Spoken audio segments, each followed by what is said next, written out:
Hello friends, welcome to दृष्टि IQ। इस video के अंदर हम लोग कवर करेंगे मार्च महीने के सेकेंड वीक की मोस्ट इम्पॉर्टेंट करंट अफेयर्स। तो पिछले एक सप्ताह में करंट अफेयर्स के जितने भी इम्पोर्टेंट क्वेश्चंस रहे हैं उनको हम लोग इस वीडियो के अंदर देखने वाले हैं। तो यहाँ पर मैं आपको 8 से लेकर के 14 मार्च तक की जो मोस्ट इम्पॉर्टेंट क्वेश्चंस हैं वो हम यहाँ पर मैं आपको कवर कराऊंगा। इससे पहले 1 से लेकर के 7 मार्च की जो करंट अफेयर्स है उसको हम लोगों ने फर्स्ट वीक की वीडियो में देखा था। तो यहाँ पर भी काफ़ी महत्वपूर्ण क्वेश्चंस हैं। आपको वीडियो को बिल्कुल ध्यान से और अंत तक देखना है क्योंकि इनमें से कोई भी क्वेश्चन आपकी परीक्षाओं के अंदर पूछा जा सकता है। तो चलिए शुरू करते हैं। तो यहाँ पर आपके सामने फर्स्ट क्वेश्चन है, हाल ही में किस राज्य की सरकार ने महिलाओं के लिए सुषमा स्वराज पुरस्कार की घोषणा की है।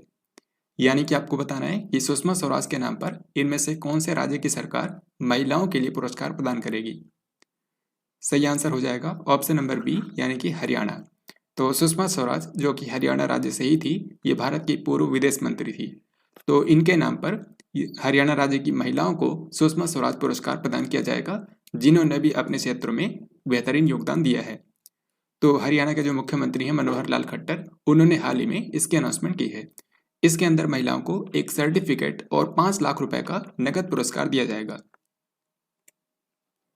7 से लेकर के 10 मार्च तक भारत और किस देश के बीच स्लाइनेक्स नामक समुद्री अभ्यास का 9वां संस्करण आयोजित किया गया। तो स्लाइनेक्स का मतलब होता है श्रीलंका इंडिया एक्सरसाइज।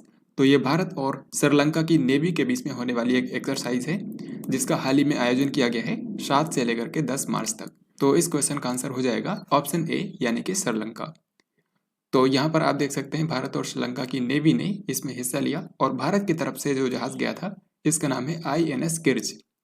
ये INS किर्च एक कॉर्बेट जहाज है जिसने इसमें पार्टिसिपेट किया था। और अगर आपसे पूछें कि इसका आयोजन कहाँ पर किया गया है, तो इसका आयोजन 2 चरणों में किया गया। इसका जो बंदरगाह चरण है उसका आयोजन किया गया था विशाखापत्तनम में, और फिर जो समुद्री चरण था उसका आयोजन किया गया बंगाल की खाड़ी में।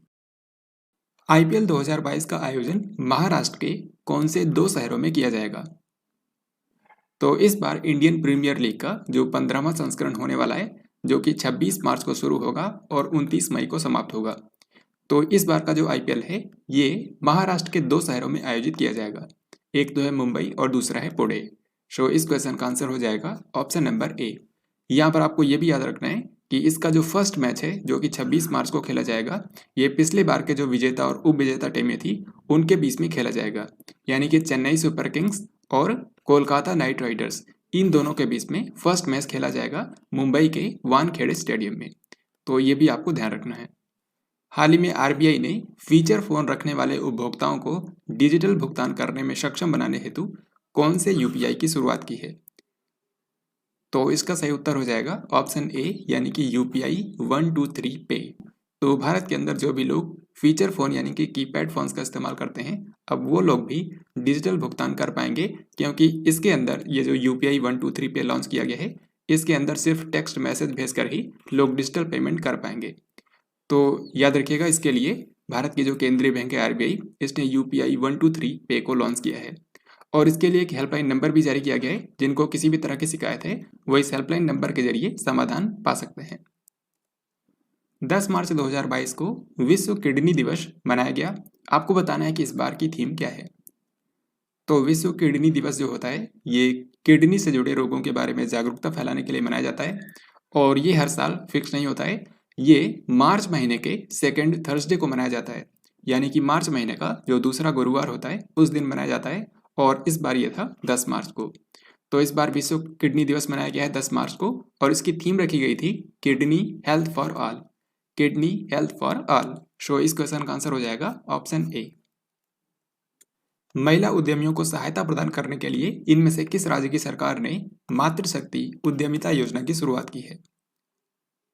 तो इसका सही उत्तर हो जाएगा ऑप्शन डी यानी कि हरियाणा। तो हरियाणा के जो मुख्यमंत्री हैं मनोहर लाल खट्टर, इन्होंने हाल ही में राज्य के लिए 2022-23 के लिए बजट पेश किया और उसी दौरान इन्होंने महिला उद्यमियों को सहायता प्रदान करने के लिए मातृशक्ति उद्यमिता योजना की शुरुआत की है। तो इस मातृशक्ति उद्यमिता योजना के अंतर्गत हरियाणा राज्य के अंदर जो भी महिला उद्यमी हैं उनको सहायता प्रदान की जाएगी। इसमें क्या है कि जिन भी महिला उद्यमियों की परिवार की वार्षिक इनकम 5 लाख रुपए से कम है उनको लोन प्रोवाइड करने में हेल्प की जाएगी। उनको 3 लाख रुपए तक का सॉफ्ट लोन वित्तीय संस्थानों के जरिए प्रोवाइड किया जाएगा। Next question and very important, निम्न में से कौन भारत की 23वीं महिला ग्रैंड मास्टर बन गई हैं? तो भारत के अंदर अब तक 23 ऐसी महिला शतरंज खिलाड़ी हैं जिनको ग्रैंड मास्टर का टाइटल मिला है। और ये जो ग्रैंड मास्टर का टाइटल है ये शतरंज के लिए जो अंतर्राष्ट्रीय संस्था है फिडे उसके द्वारा प्रदान किया जाता है। तो भारत की जो 23वीं महिला ग्रैंड मास्टर बनी है इनका नाम है प्रियंका न्यूटक्की। सो इस क्वेश्चन का आंसर हो जाएगा ऑप्शन बी। ये 19 वर्षीय शतरंज खिलाड़ी हैं और ये आंध्र प्रदेश के विजयवाड़ा से हैं। आपको पता होगा आंध्र प्रदेश के विजयवाड़ा से ही एक और महिला शतरंज ग्रैंड मास्टर हैं जिनका नाम है कोनेरू हम्पी। तो इनके बारे में भी कई बार एग्जाम में पूछा गया है, ये आपको ध्यान रखना। फ्रीडम हाउस द्वारा जारी freedom in the world report 2022 में भारत को किस रूप में वर्गीकृत किया गया है? तो फ्रीडम हाउस नाम की एक संस्था है जो कि अमेरिका के अंदर स्थित है और ये हर साल वार्षिक रूप से freedom in the world report को जारी करती है। इस रिपोर्ट के अंदर दुनिया भर के देशों में राजनीतिक अधिकारों और नागरिक स्वतंत्रता तक लोगों की पहुंच का मूल्यांकन किया जाता है, यानी कि किसी भी कंट्री के अंदर वहां के लोगों को कितनी फ्रीडम है इसकी यहाँ पर जांच पड़ताल की जाती है। और आपको बता दूं कि इस रिपोर्ट के अंदर हर एक कंट्री को वहां के लोगों को कितनी फ्रीडम है इसके आधार पर 0 से लेकर के 100 के बीच में स्कोर दिया जाता है। तो आप यहाँ पर देख सकते हैं जिन कंट्रीज को सबसे ज़्यादा स्कोर मिला है ये कंट्रीज हैं नॉर्वे, फिनलैंड और स्वीडन। तो इनका स्कोर सबसे ज़्यादा है, इन्होंने 100 में से 100 स्कोर हासिल किया है। तो आप देख सकते हैं इनको फ्री की कैटेगरी में रखा गया है। वहीं अगर हम भारत की बात करते हैं तो भारत का स्कोर 100 में से है 66 और इसलिए यहाँ पर भारत को आंशिक रूप से स्वतंत्र यानी कि पार्शली फ्री की कैटेगरी में रखा गया। फिर अगर हम लास्ट में देखें तो सबसे कम स्कोर इन 3 कंट्रीज का है सीरिया, यहाँ पर तिब्बत को एक टेरिटरी के रूप में इंक्लूड किया गया है, और फिर साउथ सूडान, इनका स्कोर सबसे कम है और वो है 1। तो इसलिए इन कंट्रीज को नॉट फ्री की कैटेगरी में रखा गया। तो अब हम देखते हैं क्वेश्चन में क्या पूछा गया है। यहाँ पर भारत के बारे में पूछा गया है कि भारत को किस रूप में वर्गीकृत किया गया है। तो क्योंकि भारत का स्कोर 66 है तो यहाँ पर भारत को पार्शली फ्री यानी कि आंशिक रूप से स्वतंत्र की श्रेणी में रखा गया है। सो क्वेश्चन का आंसर हो जाएगा ऑप्शन सी। कर्मचारी भविष्य निधि संगठन यानी कि ईपीएफओ ने वित्त वर्ष 2021-22 में कितने प्रतिशत ब्याज दर प्रदान करने का निर्णय लिया है? तो कर्मचारी भविष्य निधि संगठन यानी कि एम्प्लॉइज प्रोविडेंट फंड ऑर्गेनाइजेशन, जिसको शॉर्ट में बोलते हैं ईपीएफओ, तो इसके जो ग्राहक हैं उनको वित्त वर्ष 2021-22 के लिए 8.1% की दर से ब्याज प्रदान किया जाएगा। सो इस क्वेश्चन का आंसर हो जाएगा ऑप्शन नंबर ए। 12 मार्च को नई दिल्ली में आयोजित योग महोत्सव 2022 का उद्घाटन किसने किया है? तो हाल ही में 12 मार्च को मोरारजी देसाई राष्ट्रीय योग संस्थान के द्वारा नई दिल्ली में योग महोत्सव 2022 का आयोजन किया गया और इसका उद्घाटन किया भारत के जो आयुष मंत्री हैं सर्बानंद सोनोवाल ने। सो इस क्वेश्चन का आंसर हो जाएगा ऑप्शन नंबर बी। और इसी के साथ 8वें अंतर्राष्ट्रीय योग दिवस के लिए 100 दिन का काउंटडाउन शुरू हो गया है। तो इन 100 दिनों के अंदर यानी कि 8वां अंतर्राष्ट्रीय योग दिवस जब 21 जून को मनाया जाएगा तो इस दौरान इस 100 दिन के अंदर देश और दुनिया भर में योग के बारे में लोगों को जागरूक करने के लिए कई सारे कार्यक्रम आयोजित किए जाएंगे। तो आपको ध्यान रखना है कि योग महोत्सव 2022 जो है ये नई दिल्ली के अंदर आयोजित किया गया और इसका उद्घाटन किया है सर्बानंद सोनोवाल ने। शरद पवार द्वारा लॉन्च पुस्तक on board my years in BCCI, ये किताब किसकी आत्मकथा है? तो यहाँ पर आप देख सकते हैं ये जो बुक है on board my years in BCCI, इसको लिखा है रत्नाकर शेट्टी ने और ये रत्नाकर शेट्टी की आत्मकथा है। जो रत्नाकर शेट्टी हैं ये बीसीसीआई के पहले चीफ एडमिनिस्ट्रेटिव ऑफिसर थे। तो इन्होंने हाल ही में अपनी जीवनी लिखी है जिसका नाम है ऑन बोर्ड। तो इस क्वेश्चन का आंसर हो जाएगा ऑप्शन सी यानी कि रत्नाकर शेट्टी। और जिन्होंने इसको लॉन्च किया है शरद पवार, इनके बारे में आप जानते होंगे ये महाराष्ट्र के पूर्व मुख्यमंत्री थे। इसके अलावा ये इंटरनेशनल क्रिकेट काउंसिल के अध्यक्ष भी रह चुके हैं। तो इन्होंने हाल ही में इस पुस्तक को लॉन्च किया है और इसको लिखा है रत्नाकर शेट्टी ने। हाल ही में किस देश ने अपने दूसरे सैन्य उपग्रह नूर 2 का सफल परीक्षण किया है? तो नूर 2 जो है ये एक मिलिट्री सैटेलाइट है यानी कि मिलिट्री पर्पस के लिए इसका इस्तेमाल किया जाएगा। तो ये जो सैटेलाइट है ये ईरान का एक मिलिट्री सैटेलाइट है। सो इस क्वेश्चन का आंसर होगा ऑप्शन बी। साल 2020 में ईरान ने अपना पहला सैन्य उपग्रह लॉन्च किया था जिसका नाम था नूर। तो अब जो दूसरा सैन्य सैटेलाइट लॉन्च किया गया है इसका नाम रखा गया है नूर 2। निम्न में से किसे 2 साल के लिए फाइनेंशियल एक्शन टास्क फोर्स यानी कि FATF का अध्यक्ष बनाया गया है। ये जो FATF नाम की संस्था है जिसको बोलते हैं फाइनेंशियल एक्शन टास्क फोर्स, ये फ्रांस की राजधानी पेरिस के अंदर स्थित है और ये आतंकवाद को धन मुहैया कराने, इसके अलावा मनी लॉन्ड्रिंग को रोकने के लिए काम करती है। तो इसके अब नए अध्यक्ष बन गए हैं टी राजा कुमार। टी राजा कुमार जो है ये सिंगापुर के व्यक्ति हैं, तो इनको फाइनेंशियल एक्शन टास्क फोर्स का 2 साल के लिए अध्यक्ष चुन लिया गया है। पिछली वीडियो के अंदर मैंने आपको बताया था कि हाल ही में FATF ने UAE कंट्री जो है संयुक्त अरब अमीरात, इसको अपनी ग्रे लिस्ट के अंदर शामिल किया है। सैन मुद्रा में भगवान बुद्ध की भारत की सबसे लंबी प्रतिमा कौन से शहर के अंदर बनाई जा रही है? तो इस क्वेश्चन का आंसर हो जाएगा ऑप्शन नंबर ए यानी कि बोध गया बिहार।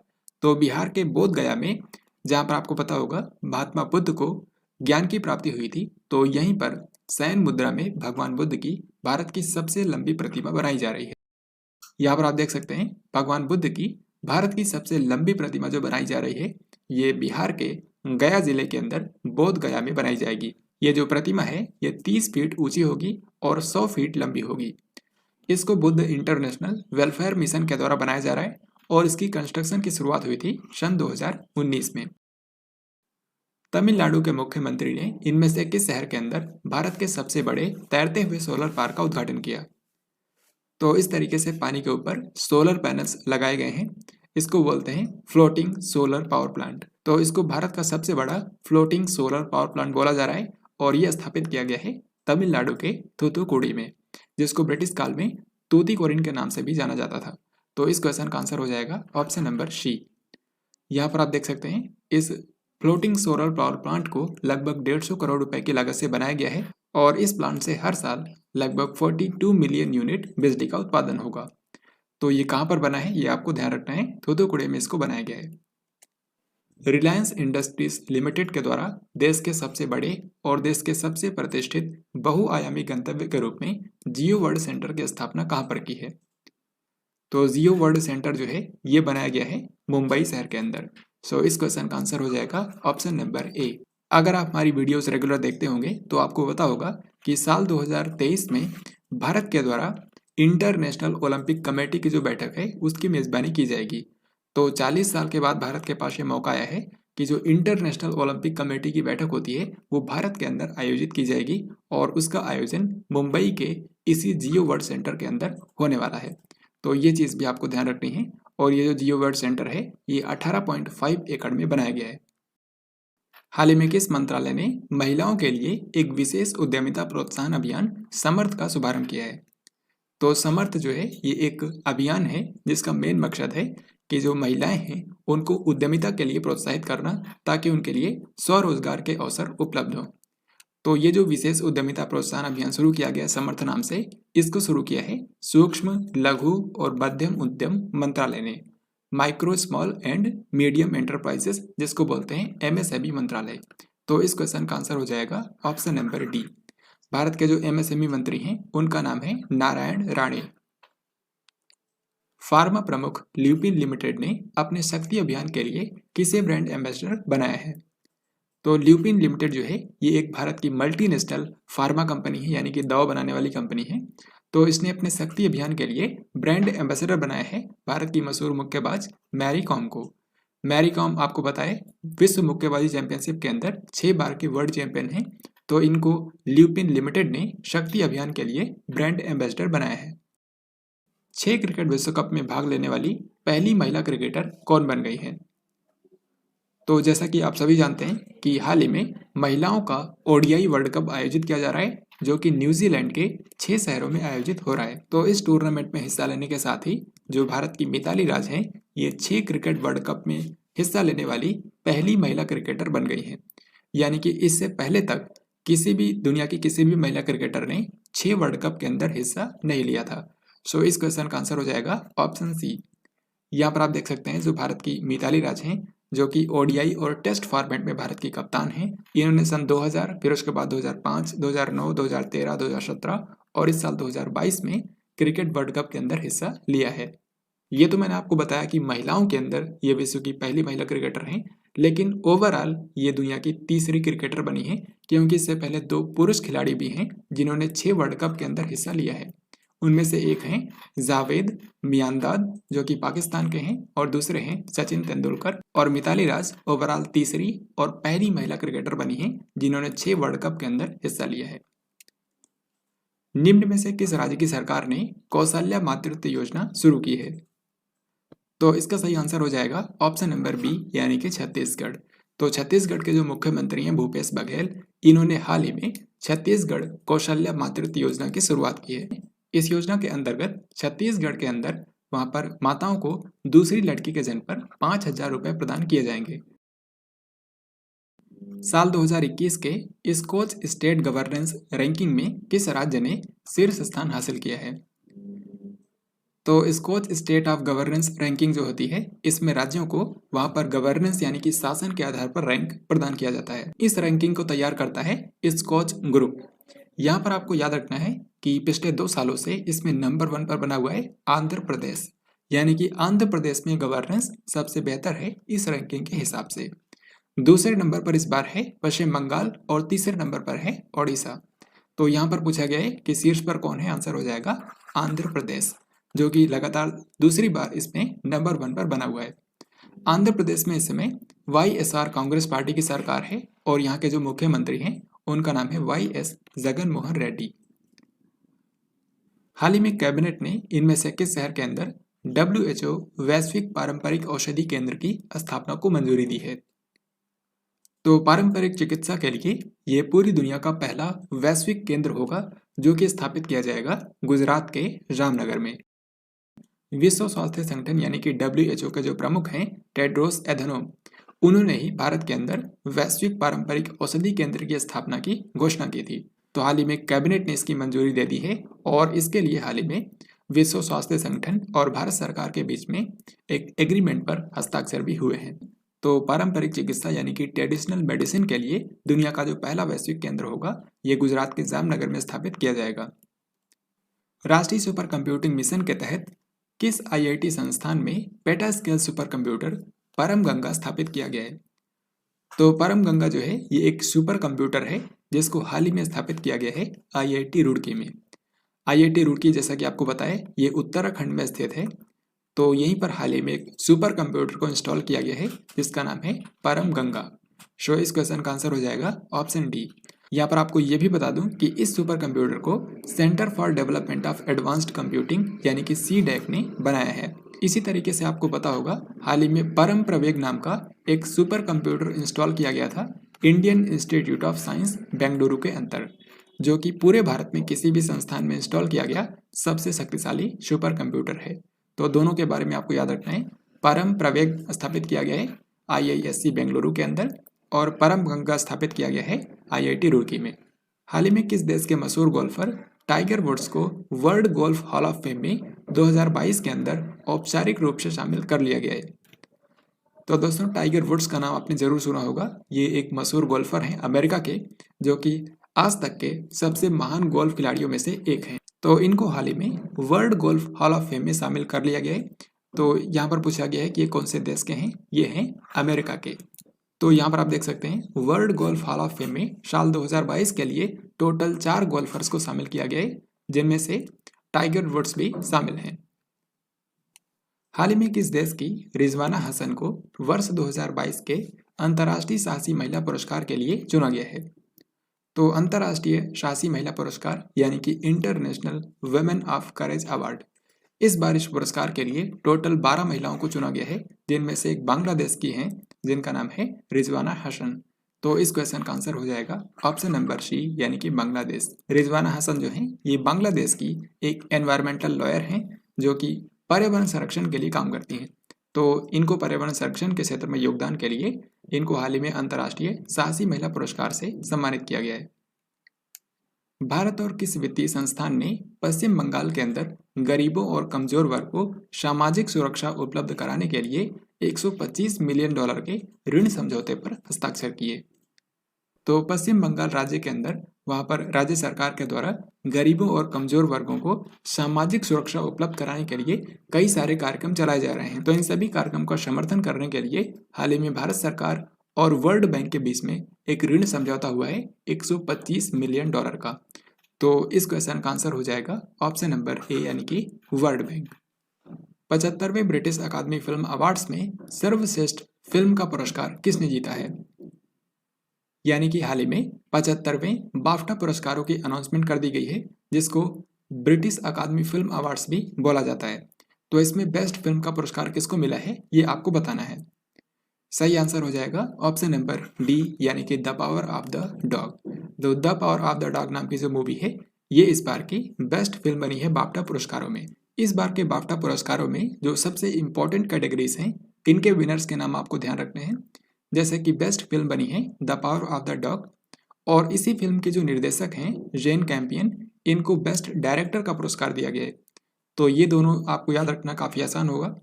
फिर इसके बाद बेस्ट एक्टर का पुरस्कार मिला है विल स्मिथ को।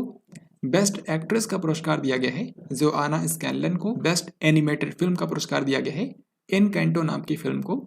और फिर बेस्ट गैर अंग्रेजी फिल्म का पुरस्कार दिया गया है ड्राइव माय कार को। ये जापान की एक फिल्म है जिसको इस बार बेस्ट नॉन इंग्लिश फिल्म का पुरस्कार दिया गया है बाफ्टा पुरस्कारों में। वैसे इस टॉपिक पर मैंने एक कंप्लीट वीडियो बनाया है, अगर आपने उसको नहीं देखा है तो इस वीडियो के डिस्क्रिप्शन में उसकी लिंक आपको मिल जाएगी, वहां से आप देख सकते हैं।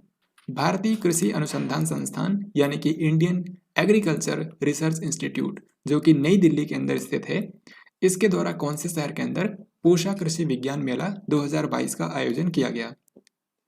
तो पूषा कृषि विज्ञान मेला जो है इसको हाल ही में आयोजित किया है भारतीय कृषि अनुसंधान संस्थान ने, और ये पूषा नई दिल्ली में ही स्थित है। तो इस क्वेश्चन का आंसर हो जाएगा ऑप्शन डी यानी कि नई दिल्ली। यहाँ पर आप देख सकते हैं जो पूषा कृषि विज्ञान मेला है ये हाल ही में 9 से लेकर के 11 मार्च तक आयोजित किया गया था, और इसकी थीम रखी गई थी तकनीकी ज्ञान से आत्मनिर्भर किसान, यानी कि self reliant farmer with technical knowledge. Jet Airways के नए मुख्य कार्यकारी अधिकारी के रूप में किसे अपॉइंट कर दिया गया है? तो जेट एयरवेज जो कि भारत की एक प्राइवेट एयरलाइंस कंपनी है और इसका मुख्यालय है दिल्ली के अंदर। तो इसने हाल ही में अपना नया सीईओ अपॉइंट किया है संजीव कपूर को। सो इस क्वेश्चन का आंसर हो गया option number A. Sanjeev Kapoor से पहले इसके सीईओ थे विनय दुबे, लेकिन अब बन गए हैं संजीव कपूर। पंजाब विधानसभा चुनाव 2022 में इनमें से कौन सी पार्टी ने सर्वाधिक सीटों पर जीत दर्ज की है? तो फरवरी और मार्च के महीने में 5 राज्यों के अंदर विधानसभा चुनाव हुए थे, जिनके रिजल्ट्स हाल ही में 10 मार्च को जारी कर दिए गए हैं। तो इस पर वैसे मैंने अलग से वीडियो भी बनाई। जितने भी क्वेश्चंस इस टॉपिक से रिलेटेड आपके एग्जाम में पूछे जा सकते हैं उन सभी को हम लोगों ने उस स्पेशल वीडियो के अंदर कवर किया है। तो अगर आपने नहीं देखा है तो इस वीडियो के डिस्क्रिप्शन में आपको उसकी भी लिंक मिल जाएगी, वहां पर से आप देख सकते हैं। तो यहाँ पर देखिए पंजाब विधानसभा चुनाव की बात हो रही है। इस बार के पंजाब विधानसभा चुनाव में सबसे ज्यादा सीटें जीती हैं आम आदमी पार्टी ने। तो आम आदमी पार्टी ने इस बार कांग्रेस पार्टी को हरा दिया है, और आम आदमी पार्टी ने यहाँ पर बहुमत हासिल किया है क्योंकि इसने 92 सीटें जीती हैं, जबकि बहुमत के लिए सिर्फ 59 सीटों की ही जरूरत थी। यहाँ पर आप देख सकते हैं पंजाब राज्य के अंदर विधानसभा सीटों की संख्या है 117, और सबसे ज्यादा सीटें जीती हैं आम आदमी पार्टी ने, टोटल 92। गोवा विधानसभा चुनाव 2022 में किस पार्टी ने सर्वाधिक सीटों पर जीत दर्ज की? तो देखिए जिन 5 राज्यों के अंदर चुनाव हुए थे उनमें से पंजाब के अंदर आम आदमी पार्टी की सरकार बनी है, और बाकी अन्य राज्यों के अंदर सबसे ज्यादा सीटें जीती हैं भारतीय जनता पार्टी ने। यानी कि अब जो अन्य राज्य हैं सभी में सबसे ज्यादा सीटें जीती हैं भारतीय जनता पार्टी ने। सो इस क्वेश्चन का आंसर हो जाएगा ऑप्शन बी। आप यहाँ पर देख सकते हैं गोवा के अंदर विधानसभा सीटों की संख्या है 40, और भारतीय जनता पार्टी ने जीती हैं टोटल 20 सीटें। और क्योंकि बहुमत के लिए 21 सीटों की जरूरत थी तो यहाँ पर अब गठबंधन की सरकार बनेगी। मणिपुर विधानसभा चुनाव 2022 में इनमें से कौन सी पार्टी ने सर्वाधिक सीटों पर जीत दर्ज की है?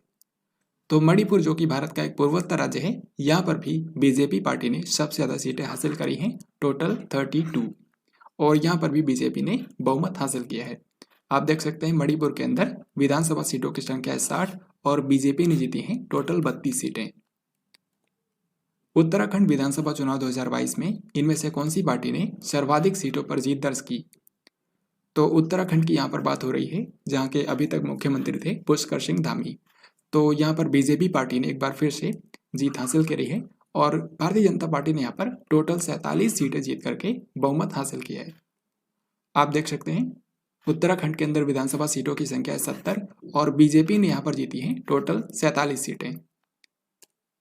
उत्तर प्रदेश विधानसभा चुनाव 2022 में किस पार्टी ने सर्वाधिक सीटों पर जीत दर्ज की? सही आंसर हो जाएगा ऑप्शन सी यानी कि भारतीय जनता पार्टी। और यहाँ पर बीजेपी ने टोटल 255 सीटें जीती हैं 403 में से।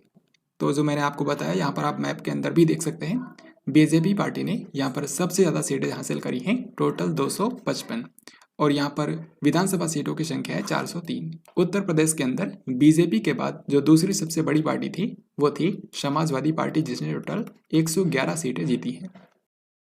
दक्षिण कोरिया के नए राष्ट्रपति के रूप में किसे चुना गया है जो कि 10 मई को अपना पद संभालेंगे? तो दक्षिण कोरिया के बारे में आपको पता होगा, इसकी राजधानी है सियोल और दक्षिण कोरिया के अंदर जो करेंसी चलती है वो है वॉन।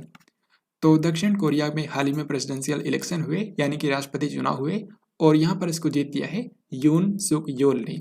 तो दक्षिण कोरिया के नए राष्ट्रपति होंगे यून सुक योल जो कि मई के अंदर अपना पदभार संभालेंगे।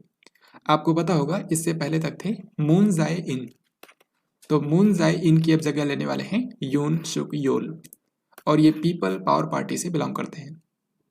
आज़ादी का अमृत महोत्सव के 1 वर्ष पूरे होने पर 12 मार्च के दिन इनमें से किस मंत्रालय ने अमृत काल का पहला काल समारोह आयोजित किया? तो जैसा कि आप सभी जानते हैं कि इस साल यानी कि 2022 में भारत की आज़ादी के 75 साल पूरे होने वाले हैं 15 अगस्त 2022 को। तो इसको धूमधाम से मनाने के लिए सन 2021 में 12 मार्च के दिन भारत के प्रधानमंत्री नरेंद्र मोदी ने आज़ादी का अमृत महोत्सव शुरू किया था। तो अभी हाल ही में 12 मार्च 2022 को इसके 1 साल कंप्लीट हो गए हैं और उसी अवसर पर एक कार्यक्रम आयोजित किया गया था जिसका नाम रखा गया था अमृत काल का पहला साल। अगर आपने मेरी केंद्रीय बजट 2022-23 वाली वीडियो देखी होगी तो वहां पर मैंने आपको बताया था कि इस बार के बजट में अमृत काल का जिक्र किया गया है जो कि अगले 25 सालों का टाइम पीरियड है, यानी कि 2022 से लेकर के 2047 तक का जो 25 साल का टाइम पीरियड है इसी को अमृत काल बोला गया है। तो इसमें जो पहला साल है उसी को रिप्रेजेंट करने के लिए हाल ही में ये कार्यक्रम आयोजित किया गया था। तो यहाँ पर पूछा गया है कि इस समारोह का आयोजन कौन से मंत्रालय ने किया? इसको आयोजित किया है संस्कृति मंत्रालय ने जिसके मंत्री हैं जी किशन रेड्डी। सो इस क्वेश्चन का आंसर हो जाएगा ऑप्शन डी। साहित्य अकादमी के द्वारा इनमें से किस शहर के अंदर साहित्य उत्सव का आयोजन किया गया 10 से लेकर के 15 मार्च तक? तो इसका सही आंसर हो जाएगा ऑप्शन डी यानी कि नई दिल्ली। तो हाल ही में नई दिल्ली के अंदर साहित्य अकादमी के द्वारा साहित्योत्सव का आयोजन किया गया जो कि एक लिटरेचर फेस्टिवल है। यहाँ पर आप देख सकते हैं ये जो साहित्योत्सव होता है इसको फेस्टिवल ऑफ लेटर्स भी बोला जाता है। तो 2022 के अंदर हाल ही में इसका आयोजन किया गया 10 से लेकर के 15 मार्च तक और इसी दौरान जो साहित्य अकादमी है वो साहित्य अकादमी पुरस्कार प्रदान करती है विजेताओं को। विनर्स के नाम तो पहले ही अनाउंस कर दिए जाते हैं और इसी दौरान साहित्य अकादमी पुरस्कार लोगों को प्रदान किए जाते हैं। जो साहित्य अकादमी पुरस्कार होता है ये टोटल 24 भाषाओं के अंदर दिया जाता है। इनमें से 22 तो वो भाषाएं हैं जो कि संविधान की 8वीं अनुसूची में हैं और जो अन्य 2 भाषाएं हैं उनमें से एक है राजस्थानी, दूसरी है अंग्रेजी। तो सभी 24 भाषाओं के जो इस बार के विजेता हैं उनके नाम यहाँ पर आप देख सकते हैं हिंदी और इंग्लिश दोनों में, जिनमें से आप देख सकते हैं हिंदी के अंदर विजेता हैं दया प्रकाश सिन्हा और अंग्रेजी के अंदर दिया गया है नमिता गोखले को। ऐसे ही आप अन्य लैंग्वेजेस के अंदर भी देख सकते हैं। भारतीय रेलवे का पहला गति शक्ति कार्गो टर्मिनल इनमें से किस रेलवे जोन के द्वारा शुरू किया गया है? तो अगर आपने केंद्रीय बजट 2022-23 के बारे में पढ़ा होगा तो वहां पर इस बार अनाउंस किया गया था कि अगले 3 सालों के अंदर भारत के अंदर पीएम गति शक्ति जो राष्ट्रीय मास्टर प्लान है उसके अंतर्गत 100 पीएम गति शक्ति कार्गो टर्मिनल विकसित किए जाएंगे। तो उसी के तहत जो पहला पीएम गति शक्ति कार्गो टर्मिनल विकसित किया गया है ये पूर्वी रेलवे जोन के अंदर बनाया गया है। सो इस क्वेश्चन का आंसर होगा ऑप्शन ए। जो पूर्वी रेलवे जोन है इसका मुख्यालय है कोलकाता के अंदर। तो जो आसनसोल डिवीजन है वहीं पर यह पीएम गति शक्ति कार्गो टर्मिनल स्थापित किया गया है। यह जो गति शक्ति कार्गो टर्मिनल विकसित किए जा रहे हैं इनको भारत के अंदर सामानों की आवाजाही को तेज गति से सुनिश्चित करने के लिए बनाया जा रहा है। भारतीय रिजर्व बैंक ने इनमें से किस पेमेंट्स बैंक को तत्काल प्रभाव से नए खाते खोलने पर रोक लगा दी है? यानी कि इनमें से कौन सा पेमेंट्स बैंक है जो कि अब नए खाते नहीं खोल पाएगा? तो ये है पेटीएम पेमेंट्स बैंक। सो इस क्वेश्चन का आंसर हो जाएगा option number B. Paytm payments bank जो है इसके इस समय चेयरमैन हैं विजय शेखर शर्मा और इसके जो एमडी और सीईओ हैं उनका नाम है सतीश कुमार गुप्ता। हाल ही में आपको पता होगा पेटीएम पेमेंट्स बैंक को आरबीआई ने शेड्यूल्ड बैंक का भी दर्जा दिया था। तो अब इसको नए खाते खोलने पर तत्काल प्रभाव से आरबीआई ने रोक लगा दी है। 12 मार्च को प्रधानमंत्री नरेंद्र मोदी ने इनमें से किस शहर के अंदर स्थित राष्ट्रीय रक्षा विश्वविद्यालय के नए भवन को राष्ट्र को समर्पित किया है? तो राष्ट्रीय रक्षा विश्वविद्यालय जो है ये गुजरात की राजधानी गांधीनगर में स्थित है। तो यहाँ पर हाल ही में आपको पता होगा पीएम नरेंद्र मोदी 3 दिनों के लिए गुजरात की यात्रा पर गए हुए थे और उसी दौरान इन्होंने गुजरात के गांधीनगर में स्थित राष्ट्रीय रक्षा विश्वविद्यालय के नए भवन का उद्घाटन किया। सो इस क्वेश्चन का आंसर हो जाएगा ऑप्शन बी। जो राष्ट्रीय रक्षा विश्वविद्यालय है इसको सन 2020 में राष्ट्रीय महत्व का संस्थान घोषित किया गया था और इसके लिए संसद में एक विधेयक भी लाया गया था। भारतीय बीमा नियामक और विकास प्राधिकरण यानी कि insurance regulatory and development authority of India, जिसका मुख्यालय है तेलंगाना की राजधानी हैदराबाद में। तो आपको बताना है कि जो ईडीआई है इसके नए अध्यक्ष के रूप में किसको अपॉइंट कर दिया गया है? तो insurance regulatory and development authority of India जो है ये इसके नाम से आप समझ सकते हैं कि ये भारत के अंदर बीमा क्षेत्र को विनियमित करता है और उसके विकास के लिए भी काम करता है। तो इसके अब नए अध्यक्ष बन गए हैं देवाशीष पांडा। देवाशीष पांडा भारत के पूर्व वित्त सचिव रहे हैं। तो हाल ही में इनको ईडीआई का नया अध्यक्ष अपॉइंट कर दिया गया है। इससे पहले थे सुभाष चंद्र खुंटिया, लेकिन 2021 में ही रिटायर हो गए थे। तो काफी लंबे समय तक यहाँ पर कोई भी अध्यक्ष नहीं रहा और अब बनाए गए हैं देवाशीष पांडा। अंतर्राष्ट्रीय महिला दिवस के अवसर पर राष्ट्रपति रामनाथ कोविंद ने कितनी महिलाओं को नारी शक्ति पुरस्कार प्रदान किए? नारी शक्ति पुरस्कार जो होता है ये महिलाओं को उनके द्वारा अपने अपने क्षेत्रों में विशिष्ट योगदान के लिए प्रदान किया जाता है। तो इस बार के अंतर्राष्ट्रीय महिला दिवस के अवसर पर, जो कि हर साल 8 मार्च को मनाया जाता है, इसी अवसर पर राष्ट्रपति रामनाथ कोविंद ने टोटल 29 महिलाओं को नारी शक्ति पुरस्कार देकर सम्मानित किया। सो इस क्वेश्चन का आंसर हो जाएगा ऑप्शन डी। यहाँ पर आपको बता दूं कि ये जो पुरस्कार हैं ये सन 2020 और सन 2021 के लिए दिए गए हैं। 2021 में टोटल 14 नारी शक्ति पुरस्कार दिए जाने की अनाउंसमेंट हुई थी। हालांकि उसमें एक ज्वाइंट विनर भी थी, तो टोटल 15 वहाँ पर महिलाओं को चुना गया था। इसी तरीके से 2021 के लिए टोटल 14 नारी शक्ति पुरस्कार 14 अलग अलग महिलाओं को दिए गए। यानी कि टोटल नारी शक्ति पुरस्कार जो हैं ये 28 नारी शक्ति पुरस्कार दिए गए हैं। लेकिन अगर आपसे ये पूछा जाए कि कितनी महिलाओं को दिया गया तो आंसर हो जाएगा 29। 2020 के जो अवार्ड्स थे वो कोविड-19 महामारी के चलते नहीं दिए गए थे, तो उनको भी अब एक साथ यहाँ पर दिया गया है। यहाँ पर आप 2020 के सभी नारी शक्ति पुरस्कार विजेताओं के नाम देख सकते हैं। फिर उसके बाद यहाँ पर 2021 के जो नारी शक्ति पुरस्कार के सभी विजेता हैं उनके नाम भी यहाँ पर आप देख सकते हैं। 7 मार्च को इनमें से किसने नई दिल्ली के अंदर कन्या शिक्षा प्रवेश उत्सव अभियान की शुरुआत की? तो कन्या शिक्षा प्रवेश उत्सव ये जो अभियान है इसका मेन मकसद है कि जिन लड़कियों ने स्कूल को बीच में ही छोड़ दिया है उनको फिर से स्कूल के अंदर पहुंचाना। तो जैसे कि अभी मैंने आपको बताया था कि हाल ही में 8 मार्च को अंतर्राष्ट्रीय महिला दिवस मनाया गया है, तो उससे एक दिन पहले यानी कि 7 मार्च को भारत की जो महिला और बाल विकास मंत्री हैं स्मृति ईरानी, उन्होंने इस अभियान की शुरुआत की। इसके अंतर्गत 11 से लेकर के 14 साल की जो लड़कियां हैं उनको फिर से स्कूल जाने के लिए प्रोत्साहित किया जाएगा। केंद्रीय मंत्री ज्योतिरादित्य सिंधिया ने मध्य प्रदेश के किस शहर में राज्य के पहले ड्रोन स्कूल का उद्घाटन किया? आपको याद होगा 2021 के अंदर मध्य प्रदेश के ग्वालियर शहर में भारत का पहला ड्रोन फेयर यानी कि ड्रोन मेला आयोजित किया गया था। तो उसी दौरान जो केंद्रीय मंत्री ज्योतिरादित्य सिंधिया हैं, जो कि भारत के नागरिक उड्डयन मंत्री हैं, इन्होंने अनाउंस किया था कि मध्य प्रदेश के 5 जिलों के अंदर ड्रोन स्कूल स्थापित किए जाएंगे। तो उन्हीं में से जो पहला ड्रोन स्कूल है ये हाल ही में स्थापित किया गया है ग्वालियर शहर के अंदर। सो इस क्वेश्चन का आंसर हो जाएगा ऑप्शन नंबर डी। तो जो टोटल 5 शहर मध्य प्रदेश के जहाँ पर ड्रोन स्कूल बनाए जाएंगे उनमें से एक तो है इंदौर, दूसरा भोपाल, तीसरा जबलपुर, चौथा ग्वालियर और 5वां जो जिला है वो है सतना। तो इन्हीं 5 जिलों को चुना गया था, जिनमें से सबसे पहला है ग्वालियर के अंदर बनाया गया है। भारत का पहला 100% महिला स्वामित्व वाला औद्योगिक पार्क इनमें से किस शहर के अंदर खोला गया है? तो इसका सही आंसर हो जाएगा ऑप्शन डी यानी कि हैदराबाद। तो जो तेलंगाना की राजधानी हैदराबाद है, यहाँ पर हाल ही में भारत का पहला 100% वुमेन ओन्ड इंडस्ट्रियल पार्क खोला गया है। यानी कि इसको पूरी तरीके से महिलाओं के द्वारा ही ओन किया जाता है और इसके अलावा इसको पूरी तरीके से महिलाओं के द्वारा ही नियंत्रित किया जाता है। तो ये आपको ध्यान रखना है, ये हैदराबाद में बना है। इसको बनाने में जो फिक्की लेडीज ऑर्गेनाइजेशन है उसने भी हेल्प की है। कैटलिन नोवाक इनमें से किस देश की पहली महिला राष्ट्रपति बन गई हैं? तो यहाँ पर आप जिनको देख रहे हैं इनका नाम है कैटलिन ईवा नोवाक और इनको हाल ही में हंगरी देश के अंदर यहाँ का नया राष्ट्रपति चुना गया है। तो हंगरी कंट्री के अंदर जो पहली महिला राष्ट्रपति बनी है इनका नाम है कैटलिन नोवाक। हालांकि ये मई महीने के अंदर अपना पद संभालेंगी। हंगरी एक यूरोपियन कंट्री है जिसकी राजधानी है बुडापेस्ट और यहाँ की करेंसी है यूरो। हंगरी आपको पता है हाल ही में न्यूज में भी है क्योंकि यूक्रेन का पड़ोसी देश है। क्रिसिल रेटिंग एजेंसी ने वित्त वर्ष 2022-23 में भारत की जीडीपी वृद्धि दर कितने % रहने का अनुमान लगाया है? तो क्रिसिल रेटिंग एजेंसी जो है ये भारत की एक घरेलू रेटिंग एजेंसी है जिसने आने वाले वित्त वर्ष 2022-23 के लिए भारत की जीडीपी विकास दर का अनुमान बताया है 7.8%।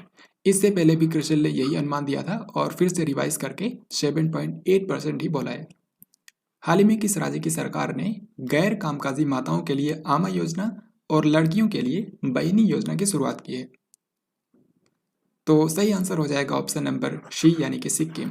तो दोस्तों सिक्किम जो कि एक भारत का पूर्वोत्तर राज्य है और इसके बारे में एक इम्पोर्टेंट चीज़ आपको बता दूं कि सिक्किम भारत ही नहीं बल्कि पूरे दुनिया का पहला राज्य है जो कि 100% ऑर्गेनिक खेती करने वाला राज्य बना था और इसके लिए इसको यूनाइटेड नेशंस का जो सबसे बड़ा एनवायरमेंटल पुरस्कार होता है चैंपियंस ऑफ अर्थ अवार्ड वो भी इसको दिया गया था 2018 में। तो यहाँ पर सिक्किम राज्य की बात हो रही है जहाँ के मुख्यमंत्री हैं प्रेम सिंह तमांग।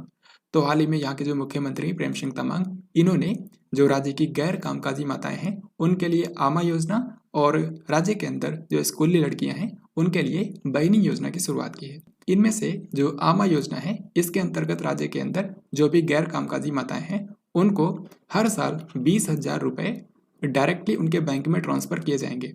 20,000 रुपये डायरेक्टली ट्रांसफर किए जाएंगे राज्य के अंदर जो भी गैर कामकाजी माताएं हैं। वहीं जो बहिनी योजना है इसके अंतर्गत क्लास 9th और उससे ऊपर के जो छात्राएं हैं उनको फ्री में सैनिटरी नैपकिन प्रदान किए जाएंगे।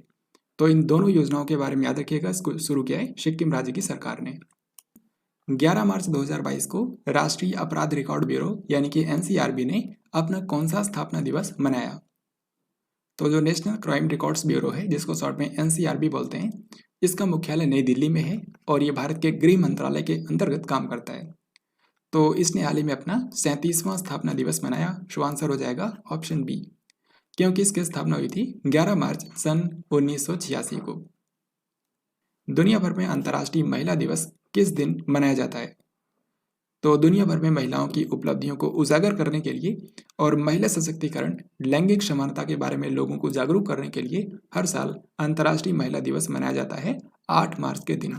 ये काफ़ी बड़ा इवेंट होता है। इस दौरान देश और दुनिया भर में कई सारे कार्यक्रम आयोजित किए जाते हैं। जैसा कि आपने इसी वीडियो में देखा होगा महिलाओं से रिलेटेड कई सारे इनिशिएटिव्स लिए गए हैं। हर साल यूनाइटेड नेशंस के द्वारा अंतर्राष्ट्रीय महिला दिवस की थीम भी रखी जाती है जो कि इस बार यहाँ पर आप देख सकते हैं gender equality today for a sustainable tomorrow यानी कि एक स्थायी कल के लिए लैंगिक समानता।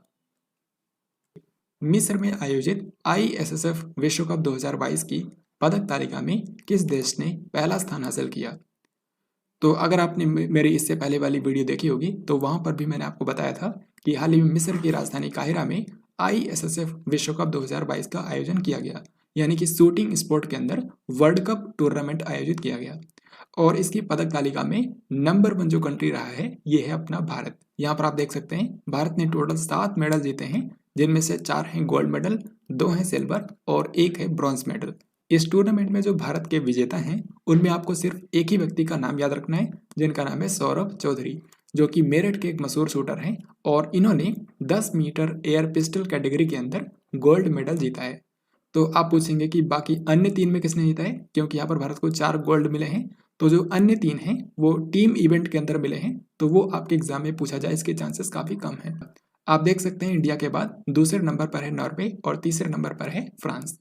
तो यहाँ पर पूछा गया है कि भारत को कौन सा स्थान मिला है, आंसर हो जाएगा भारत यानी कि ऑप्शन ए। अब वीडियो के लास्ट में मैं आपको रसिया यूक्रेन वार से रिलेटेड जो भी इंपॉर्टेंट क्वेश्चंस रहे हैं मार्च के सेकेंड वीक में वो मैं आपको बताऊंगा। आप यहाँ पर देख सकते हैं मार्च के सेकेंड वीक के एंड में यानी कि 14 मार्च तक जो रशियन फोर्सेस हैं वो इन रेड कलर के एरियाज तक पहुंच चुकी हैं। अमेरिकी संसद ने यूक्रेन को मानवीय और सैन्य सहायता के लिए कितनी धनराशि के खर्च संबंधी विधेयक पारित किया है। इसका मतलब यह है कि जो यूक्रेन कंट्री है जो कि आज के समय रूस के द्वारा हमले को जूझ रहा है उसकी हेल्प करने के लिए मानवीय और सैन्य दोनों तरह से सहायता प्रदान करने के लिए जो अमेरिका है वो कितनी धनराशि खर्च करेगा, इसके लिए हाल ही में अमेरिका की संसद में एक विधेयक को पारित किया गया है। और दोस्तों इस विधेयक को जो डेमोक्रेट्स हैं और जो रिपब्लिकन्स हैं दोनों ने इस बिल का समर्थन किया है। तो इस बिल में ये बताया गया है कि 14 अरब डॉलर यूक्रेन पर खर्च किए जाएंगे मानवीय और सैन्य सहायता के रूप में। सो इस क्वेश्चन का आंसर हो जाएगा 14 बिलियन डॉलर्स। हाल ही में किस संस्थान ने यूक्रेन के लिए ऋण और अनुदान के रूप में 723 मिलियन डॉलर के पैकेज को मंजूरी दी है। तो यूक्रेन जो कि आज के समय मानवीय संकट से जूझ रहा है उसकी हेल्प करने के लिए जो वर्ल्ड बैंक है, वर्ल्ड बैंक ने हाल ही में अनाउंस किया है कि 723 मिलियन डॉलर ऋण और अनुदान के रूप में प्रदान किए जाएंगे। तो इस क्वेश्चन का आंसर होगा option number A. World bank का मुख्यालय है वाशिंगटन डीसी में और इसके अध्यक्ष हैं डेविड मैलपास। इसी तरीके से आपको बताना है कि इनमें से किस वित्तीय संस्थान ने यूक्रेन को आपातकालीन वित्तीय सहायता के लिए 1.4 बिलियन डॉलर की मंजूरी दी है। तो जिस तरीके से मैंने आपको बताया कि वर्ल्ड बैंक ने 723 मिलियन डॉलर की मंजूरी दी है, सेम उसी तरीके से यहाँ पर जो अंतर्राष्ट्रीय मुद्रा कोष है यानी कि IMF, और ये भी आपको बता दूं वाशिंगटन डीसी में ही बेस्ड है, तो इसने यहाँ पर लगभग 2 गुने 1.4 बिलियन डॉलर की मंजूरी दी है। सो इस क्वेश्चन का आंसर होगा ऑप्शन नंबर बी। अंतर्राष्ट्रीय मुद्रा कोष में जो सबसे प्रमुख व्यक्ति होता है वो होता है मैनेजिंग डायरेक्टर, जो कि आज के समय है क्रिस्टालिना जॉर्जिएवा, और जो दूसरा सबसे ऊंचा पद होता है वो होता है डिप्टी मैनेजिंग डायरेक्टर का। ये मैं आपको इसलिए बता रहा हूँ क्योंकि इस पद पर एक भारतीय मूल की व्यक्ति बनी है जिनका नाम है गीता गोपीनाथ, और ये इसी साल बनी है। अमेरिकी भुगतान फर्म वीजा और मास्टर कार्ड ने यूक्रेन के मुद्दे पर इनमें से किस कंट्री के अंदर परिचालन निलंबित कर दिया है, यानी कि इस कंट्री के अंदर वीजा और मास्टर कार्ड ने जो कार्ड्स जारी किए हैं वो अब काम नहीं कर पाएंगे। तो ये कंट्री है रूस, क्योंकि रूस ने आपको बताया यूक्रेन पर आक्रमण किया है, तो इसी के चलते यहाँ पर अमेरिकी जो भुगतान कंपनियां हैं वीजा और मास्टर कार्ड, इन्होंने रूस के अंदर अपना परिचालन निलंबित कर दिया है। तो इससे अब क्या होगा, जो रूस के अंदर ATMs हैं उसके अंदर वीजा और मास्टर कार्ड के द्वारा जारी किए गए जो कार्ड्स हैं उसके जरिए पैसे नहीं निकाले जा सकेंगे। तो फ्रेंड्स ये था आज का लास्ट क्वेश्चन। आई होप आपने इस वीडियो को ध्यान से देखा होगा और एंजॉय किया होगा। अब यहाँ पर मैं आपसे 2 क्वेश्चंस पूछता हूँ जो कि यहाँ पर आपके स्क्रीन पर लिखे हैं। इनके राइट आंसर आपको कमेंट बॉक्स में लिखकर बताने हैं। और इस तरीके से आज की इस वीडियो में हम लोगों ने मार्च महीने के सेकेंड वीक से करंट अफेयर्स के जितने भी इंपॉर्टेंट क्वेश्चन बन सकते थे उनको हम लोगों ने इस वीडियो के अंदर कवर किया है। इससे पहले हम लोगों ने जो फर्स्ट वीक की वीडियो देखी थी उसमें 1 से 7 मार्क्स की कवर की थी, तो अगर आपने नहीं देखा है तो यहाँ पर आपको लिंक मिल जाएगी, आप तुरंत इसको देख सकते हैं। इसके अलावा जो मैंने स्पेशल वीडियोस बनाई हैं उनको भी यहाँ पर आप उसकी प्लेलिस्ट चेक कर सकते हैं। तो हम मिलेंगे जल्दी नई वीडियो के अंदर, तब तक के लिए जय हिंद, वंदे मातरम।